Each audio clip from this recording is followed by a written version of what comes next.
Ustaz Kamalee dhugaan goota keenya jannata qanuuf qaaliiqnummaan keenya. Jannata qanuuf qaaliiqnummaan keenya. Abshir nuti qabsoo isa galmaan keenya. Abshir seenaa tantee barreessuudhaaf teenyaayi.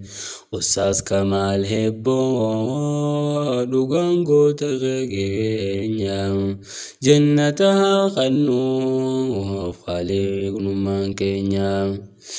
Jannata qanuuf qaaliiqnummaan keenya. Abshir nuti seenaa tantee baasuuf teenya. Abshir nulleen seenaa tee barreessuuf teenya.